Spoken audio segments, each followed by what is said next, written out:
Assalamualaikum. Today we are going to discuss the glycolysis in the biochemistry. So, glycolysis is actually the sugar or the carbohydrate metabolism.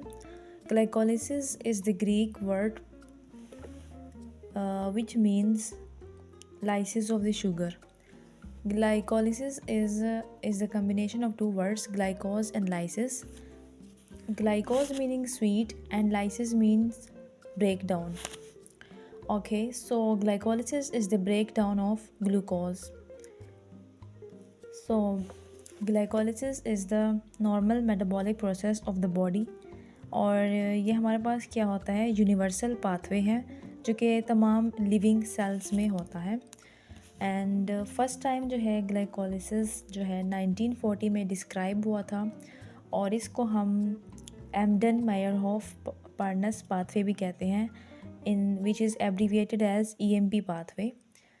EMP pathway इसको इस वजह से कहते हैं क्योंकि ये जो EMP है, एम्डन मायरहोफ पार्नस, ये बायोकेमिस्ट था जिसने ग्लाइकोलिसिस के लिए मेजर कंट्रीब्यूशन किया था. सो इस ग्लाइकोलिसिस पाथवे को हम EMP पाथवे भी कहते हैं. सो ग्लाइकोलिसिस क्या हुआ, इसकी डेफिनेशन क्या होगी. ये सीक्वेंस ऑफ रिएक्शंस हैं. चूँकि हम बायोकेमिस्ट्री पढ़ रहे हैं तो बायोकेमिस्ट्री में हम रिएक्शंस की किसी भी जब टॉपिक को पढ़ते हैं तो उसमें केमिकल रिएक्शंस की बात हम ज़रूर करते हैं. और ये वैसे है भी मेटाबॉलिज़म, तो मेटाबॉलिज़म में होते हैं रिएक्शंस. तो ग्लाइकोलिसिस में वेरियस रिएक्शंस होते हैं जिसमें डिफरेंट एंजाइम्स यूज़ होते हैं और एट द एंड प्रोडक्ट हमें क्या मिलता है, लैक्टेट और पायरुवेट. तो हमारे पास दो तरह के प्रोडक्ट्स आते हैं, पायरुवेट और लैक्टेट. सो हम कह सकते हैं कि ग्लाइकोलिसिस क्या होता है, दो तरह का होता है, aerobic and anaerobic. Aerobic occurs, we all know that in the presence of oxygen, and anaerobic occurs in the absence of oxygen. तो जब ऑक्सीजन की प्रेजेंस होती है बॉडी में तो पायरुवेट बनता है एंड प्रोडक्ट, और जब ऑक्सीजन अनअवेलेबल होता है तो हमारे पास प्रोडक्ट बनता है लैक्टेट. ओके, तो पायरुवेट और लैक्टेट दोनों ग्लाइकोलिसिस के एंड प्रोडक्ट्स हैं, लेकिन इनकी कंडीशन जो है वो डिफरेंट है. अब हम देखते हैं कि ग्लाइकोलिसिस एक्चुअली बॉडी के किन टिश्यूज़ में होता है. तो ग्लाइकोलिसिस हमारे पास बॉडी के उन टिश्यूज़ में होता है, टिश्यूज़ के उन सेल्स में होता है जो कि माइटोकॉन्ड्रिया को लैक करते हैं. Those tissues which lack the mitochondria, in those tissues the glycolysis occurs. तो बॉडी में कौन से टिश्यूज़ हैं जिसमें ग्लाइकोलिसिस मेनली अकर होता है, उनकी एग्जांपल्स कौन कौन सी हम ले सकते हैं, एरिथ्रोसाइट्स, कॉर्निया और लेंस. इसके अलावा ग्लाइकोलिसिस जो है ब्रेन के लिए भी बहुत एसेंशियल है क्योंकि ब्रेन जो है वो कॉन्टीन्यूस एनर्जी सप्लाई पर डिपेंड करता है जो कि ग्लूकोज से सप्लाई होती है. तो ये ब्रेन के लिए एसेंशियल होता है ग्लाइकोलिसिस. सो हमने ग्लाइकोलिसिस में अभी तक क्या पढ़ा है कि ग्लाइकोलिसिस वेरियस रिएक्शंस होते हैं इसमें और एंड प्रोडक्ट पायरुवेट और लैक्टेट बनता है. और ये बॉडी के उन टिश्यूज़ में होता है जिनमें माइटोकॉन्ड्रियल लैक होता है और ये सेल के साइटोसोल में होता है. और इसकी दो टाइप्स है, एरोबिक एंड एनारोबिक. और इसके अलावा ये ब्रेन के लिए एसेंशियल होता है और किन टिश्यूज़ में होता है, मेनली एरिथ्रोसाइट्स, कॉर्निया, लेंस और एंड ब्रेन में भी होता है क्योंकि उसके अलावा ब्रेन जो है वो एनर्जी, कॉन्टीन्यूस एनर्जी पर डिपेंडेंट होता है जो कि ग्लाइकोलिसिस से प्रोवाइड होती है. इसके अलावा ग्लाइकोलिसिस जो है वो सेंट्रल और मेन पाथवे है बॉडी में.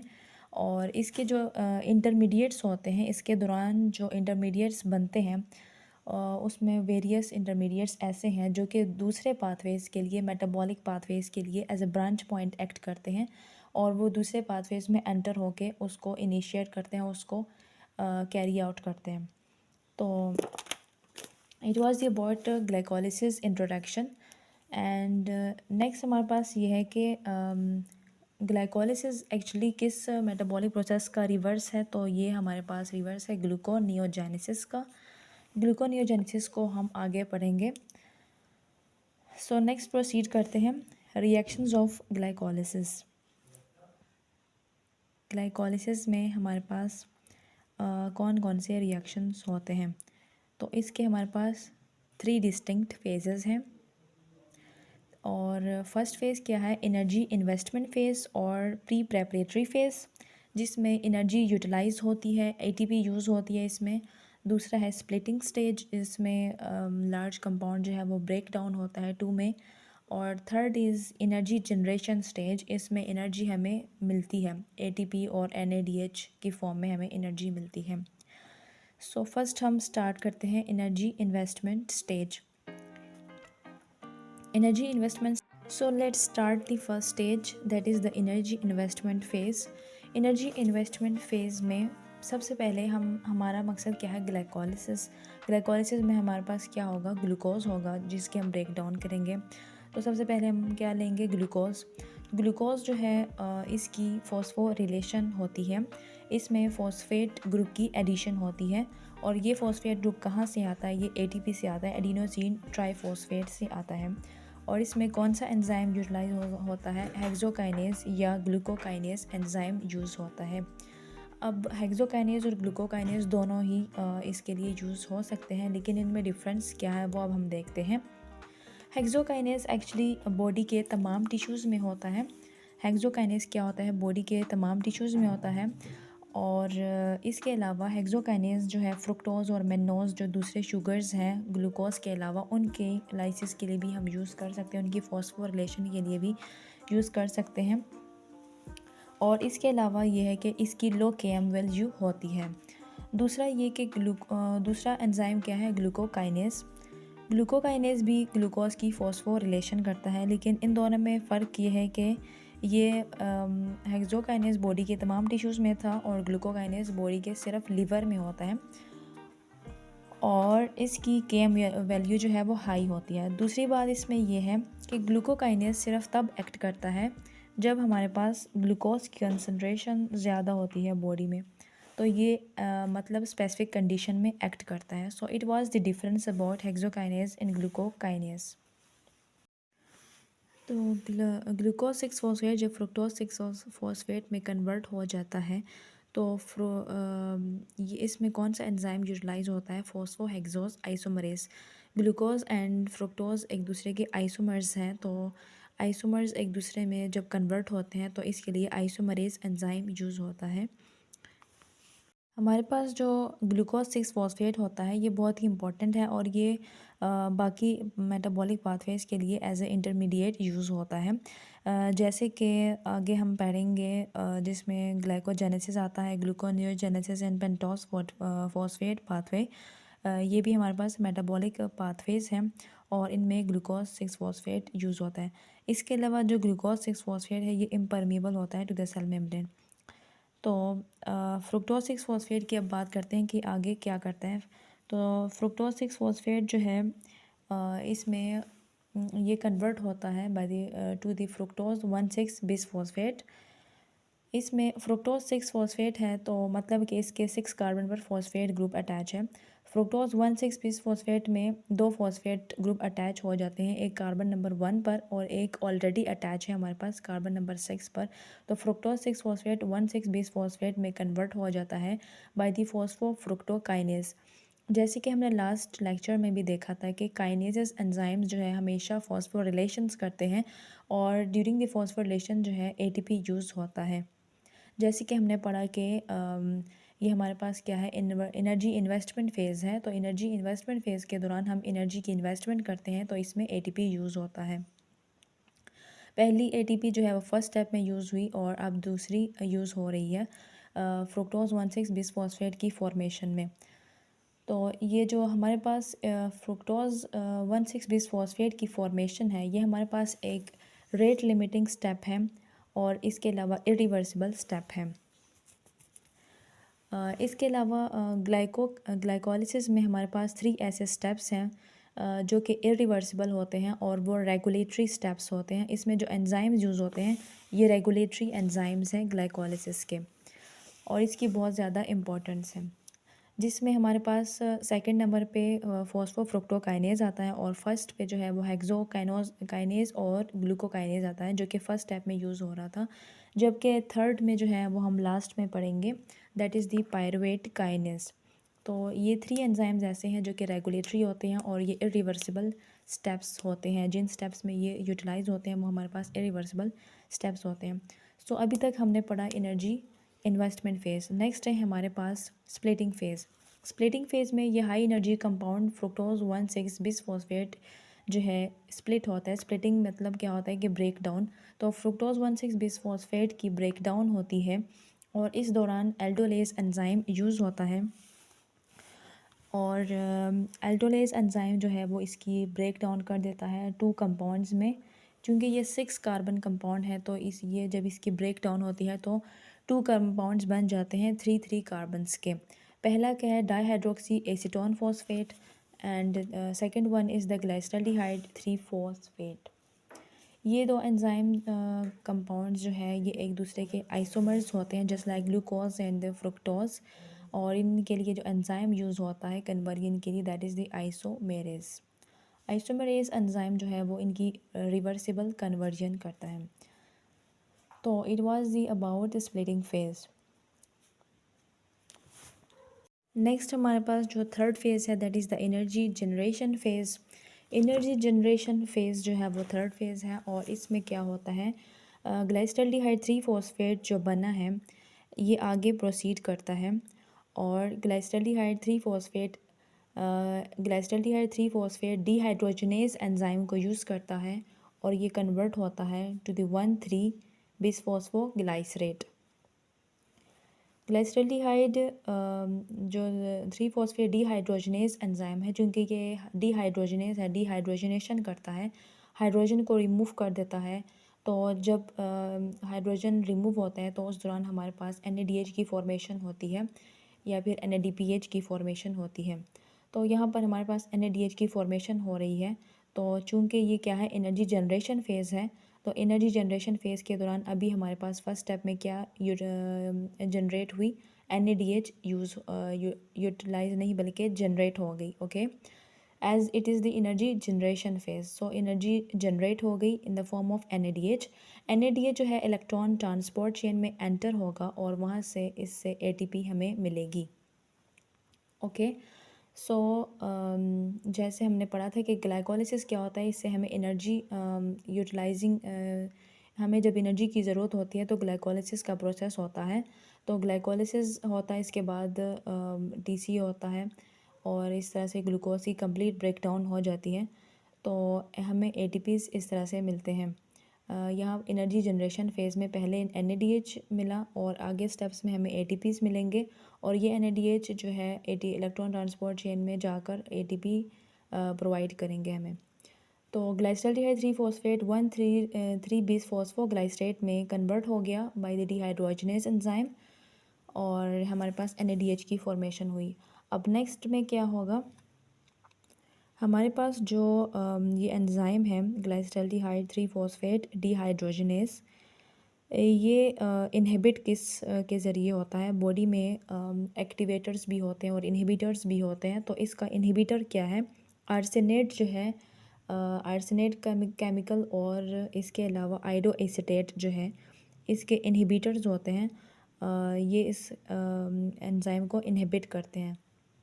ओके, नेक्स्ट स्टेप क्या है, 1,3 बिसफॉस्फोग्लाइसरेट कन्वर्ट होगा 3 फॉस्फोग्लाइसरेट में और 1,3 बिसफॉस्फोग्लाइसरेट में क्या है, 1 और 3 पोजीशन पर जो है हमारे पास फॉस्फेट्स ग्रुप्स अटैच हैं। तो इस 3 फॉस्फोग्लाइसरेट में जो है एक फॉस्फेट ग्रुप रिमूव हो गया। तो जब भी फॉस्फेट ग्रुप रिमूव होता है तो वहाँ पर ATP की फॉर्मेशन होती है।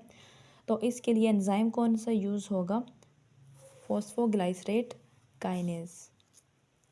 तो फॉस्फोग्लाइसरेट काइनेज जो है 1,3 बिसफॉस्फोग्लाइसरेट की फॉस्फोरिलेशन कर देता है, डीफॉस्फोरिलेशन कर देता है 3 फॉस्फोग्लाइसरेट में और इसमें हमारे पास फॉर्मेशन होती है ATP की। ओके, तो 3 फॉस्फोग्लाइसरेट जो है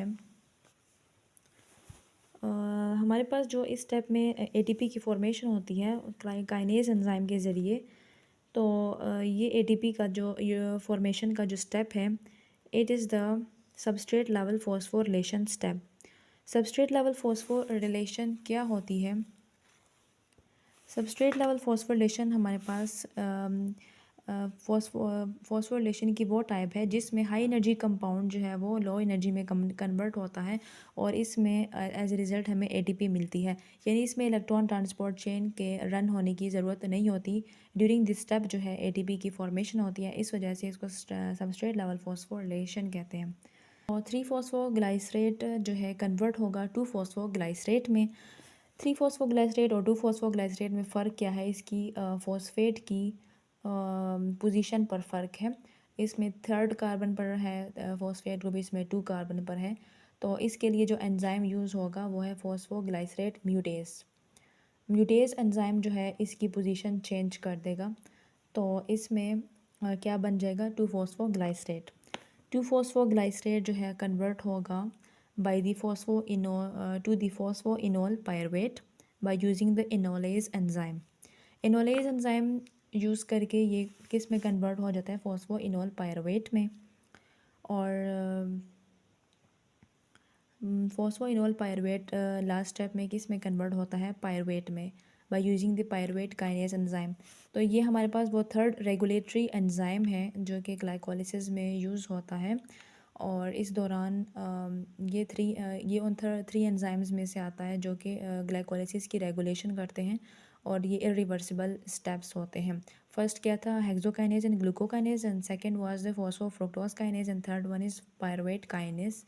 पायरुवेट काइनेज जो है लास्ट स्टेप में यूज़ होता है और इसका भी जो है बॉडी में इनहिबिटर मौजूद होता है। सो हमारे पास ग्लाइकोलिसिस में पायरुवेट की फॉर्मेशन हो चुकी है और थर्ड स्टेप कंप्लीट हो गया, जिसमें जो है हमने पहला क्या एंजाइम पढ़ा? 3 फॉस्फेट डिहाइड्रोजनेज एंजाइम। जब डिहाइड्रोजनेशन करता है तो NADH की फॉर्मेशन होती है। चूँकि हमारे पास ब्रेक डाउन के प्रोडक्ट्स रिज़ल्ट में 2 प्रोडक्ट्स बने, डाइहाइड्रोक्सीस्टोन फॉस्फेट एंड ग्लाइसोडिहाइड 3 फॉस्फेट। ये दोनों जब एनर्जी जनरेशन फेज़ में चलेंगे तो हमारे पास 2 NADH की फॉर्मेशन होगी और 1 NADH जो है 2.5 ATPs की फॉर्मेशन करता है इलेक्ट्रॉन ट्रांसपोर्ट चेन में। तो टोटल हमारे पास 2 NADH बनेंगे और वो 2 NADH जो है वो 5 ATPs की फॉर्मेशन करेंगे। तो इस स्टेप तक हमारे पास कितने ATPs बने? 5 ATPs। और इसके बाद जब फॉस्फोग्लाइसरेट काइनेज एंजाइम यूज़ होता है तो ATP की फॉर्मेशन अगेन होती है। तो जब दोनों कंपाउंड्स के लिए एनर्जी जनरेशन फेज़ होगा तो 2 ATPs यहाँ पर अगेन फॉर्मेशन होगी, तो 7 ATPs। और अगेन लास्ट वाले स्टेप में पायरुवेट काइनेज जब यूज़ होता है तो ATP की फॉर्मेशन होती है। और तो इस तरह हमारे पास 2 ATPs यहाँ पर और 2 ATPs यहाँ पर, 4 ATPs और NADH से 5 ATPs। तो 4 और 5 9 ATPs की फॉर्मेशन होती है हमारे पास। लेकिन जो है टोटल ATPs टोटल ATPs की प्रोडक्शन तो हमारे पास 9 है, लेकिन नेट ATPs जो है वो 7 है। इसकी रीज़न ये है कि एनर्जी जो यूटिलाइजेशन वाला स्टेप था, एनर्जी फर्स्ट वाला जो हम स्टेप कर रहे थे इन्वेस्टमेंट फेज़, उसमें 2 ATPs यूज़ हो जाते हैं फॉस्फोरिलेशन में। सो इस वजह से नेट ATPs की फॉर्मेशन हमारे पास कितनी होती है? 7 होती है। 9 नहीं होती, 9 जो है वो टोटल होती है। Okay, so it was about the glycolysis. और नेक्स्ट है हमारे पास रेगुलेशन ऑफ ग्लाइकोलिसिस। ग्लाइकोलिसिस के हमारे पास 3 रेगुलेटरी एंजाइम्स हैं, हेक्सोकाइनेज और ग्लूकोकाइनेज, जो कि ग्लूकोज की फॉस्फोरिलेशन करते थे फर्स्ट इन्वेस्टमेंट फेज में स्टेज में। और इसके अलावा फॉस्फोफ्रुक्टोकाइनेज सेकंड एंजाइम था जो कि रेगुलेटरी एंजाइम था और इरिवर्सिबल स्टेप में यूज़ हो रहा था। And the third one is the pyruvate kinase जो कि लास्ट स्टेप में यूज़ हो रहा था और इसके दौरान ADP की और इस दौरान ATPs की फॉर्मेशन हो रही थी। तो ये हमारे पास रेगुलेटरी एंजाइम्स हैं और ये इरिवर्सिबल स्टेप्स में यूज़ होते हैं। ओके, ये हमारे पास ग्लाइकोलिसिस की समरी है और इसमें ये एंजाइम्स जो है मेंशन्ड है जो हम रेगुलेटरी स्टेप्स में पढ़ रहे हैं, जिसमें सबस्ट्रेट्स कौन से हैं? Fructose 6 phosphate and pyruvate and second पे क्या है फ्रुक्टोज 1,6 बिसफॉस्फेट। तो ये हमारे पास रेगुलेटरी स्टेप्स हैं। और ये जो फर्स्ट स्टेप में एंजाइम यूज़ होता है हेक्सोकाइनेज और ग्लूकोकाइनेज। हेक्सोकाइनेज एंजाइम किस चीज़ के ज़रिए जो है इनहिबिट होता है, और तो इसको देखते हैं।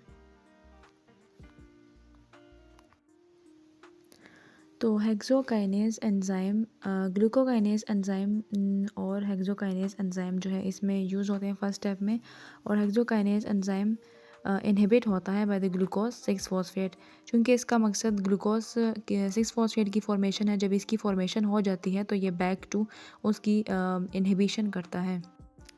जो हमारे पास ग्लूकोकाइनेज एंजाइम है जो कि ग्लूकोज की फॉस्फोरिलेशन करता है, ये हमारे पास इंड्यूसिबल एंजाइम है। और ग्लूकोज जो है इंसुलिन की इन्वॉल्वमेंट के ज़रिए ग्लूकोकाइनेज को इंड्यूस करता है, तो फिर ये एक्टिवेट होकर उसकी फॉस्फोरिलेशन करता है। नेक्स्ट जो है वो फॉस्फोफ्रुक्टोकाइनेज है जो कि इम्पोर्टेंट रेगुलेटरी एंजाइम है। और इसके इनहिबिटर्स और एक्टिवेटर्स को देखते हैं। इस एंजाइम क्या था, रेगुलेटरी एंजाइम है, रेट लिमिटिंग स्टेप में यूज़ होता है। और इसके इनहिबिटर्स कौन से हैं, एटीपी सिट्रेट और हाइड्रोजन आयंस इसके क्या है, इनहिबिटर्स हैं, जिसको हम एलोस्टेरिक इनहिबिटर्स कहते हैं। आयंस इसके एलोस्टेरिक इनहिबिटर्स हैं, जबकि फॉस्फोफ्रुक्टोकाइनेज के एक्टिवेटर्स हैं हमारे पास एडीपी, एएमपी एंड पैरोफॉस्फेट। और इसके अलावा फ्रुक्टोज 2,6 बिसफॉस्फेट, ये इसके हमारे पास एक्टिवेटर्स हैं। So it was about regulation of glycolysis, और इसमें 3 इंपॉर्टेंट एंजाइम्स यूज़ होते हैं। और इसके अलावा हमने इसके एक्टिवेटर्स और इनहिबिटर्स पढ़े। होप्स आपको ग्लाइकोलिसिस समझ आ गई है।